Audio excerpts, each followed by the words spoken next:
মা হুয়ার রূহ, মুহাম্মদ আমাদেরকে বলে শোনাও রূহ কারে বলে, কেমন করে আসে, কেমন করে যায়, এ ব্যাপারে কি জানো বলো। 2 নাম্বার প্রশ্ন, মান হুম আসহাবুল কাহফ, আসহাবে কাহফ সম্পর্কে কি জানো।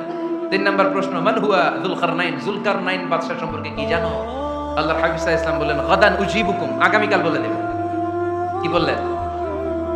সবাই বলেন উত্তরে কি বললেন? আগামীকাল বলে দেব। তো আগামীকাল সবাই এসে হাজির। বলো, 3টা প্রশ্ন রেখেছিলাম গতকাল, উত্তর বলো। আল্লাহর হাবিব সাল্লাল্লাহু আলাইহি ওয়াসাল্লাম বলতে পারলেন না, কারণ ওহী আসেনি। তিনি ছিলেন ওহী নির্ভর, ডিপেন্ডেন্ট অন ওয়াহি, dependent on revelation, guided by the ওয়াহি। তিনি এর পরের দিনে বললেন গাদান উজিবুকুম, আগামীকাল বলবো। এর পরের দিনে এরা এসে হাজির, উত্তর নাই।